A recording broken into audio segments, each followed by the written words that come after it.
Hey, good morning, everybody. Tuesday morning Devo time again. Starting a new series today after Labor Day as we're approaching fall. And we're going to be in the Old Testament for a number of weeks here. Just some short stories, some short shots from the Old Testament. The Hebrew people are master storytellers. These are the blockbuster movies of the day. They're absolute masters at the way they bring out narrative and characterization and irony and conflict and tension and all that kind of stuff. And just real, short, 3 to 5 minute videos like we've been doing. I just want to show you a few things. Today I want to talk about Gideon and Judges chapter 6.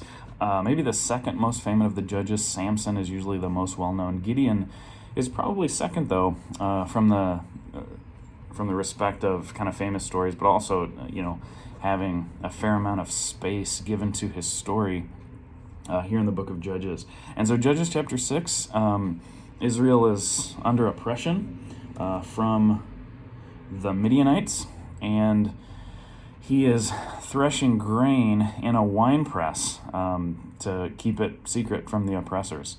And an angel of the Lord shows up. This is Judges 6, chapters 12 and 13. An angel of the Lord shows up and says, "Greetings, mighty warrior. The Lord is truly with you."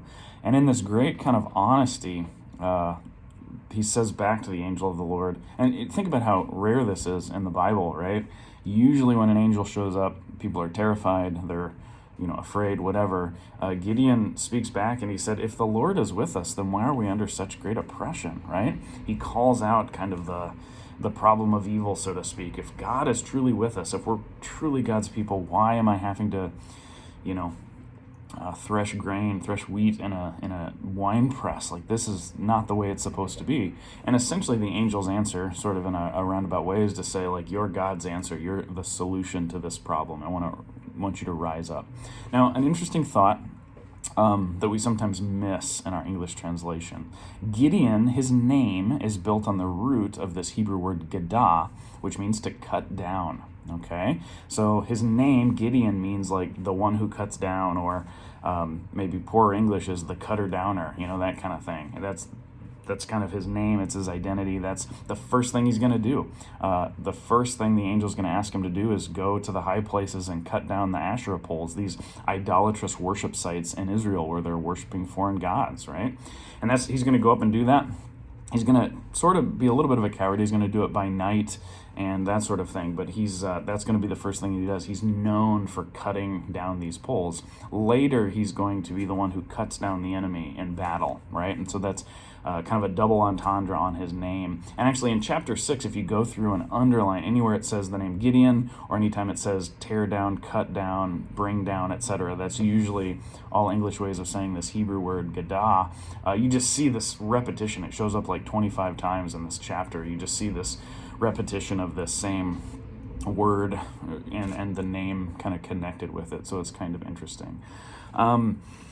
Now, maybe two thoughts as we close. One, I always tell my students when I teach Judges and Old Testament history classes that this is a savage land and a savage time with savage people.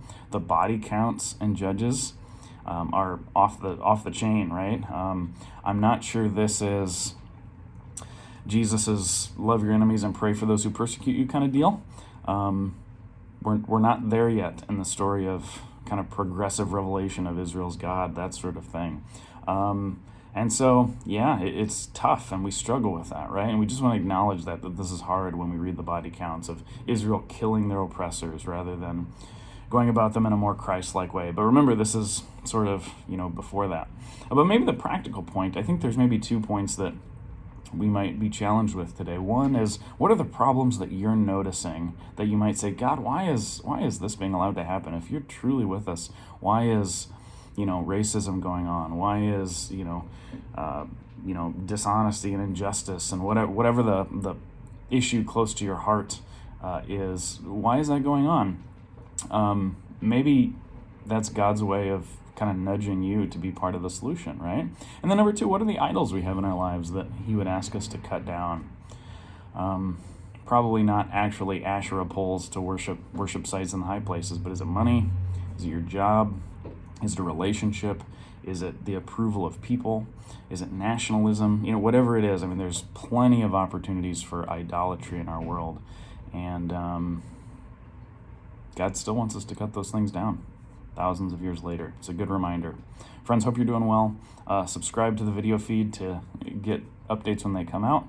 HolyLandVentures.net to come to Israel with me in March of 2021. God bless.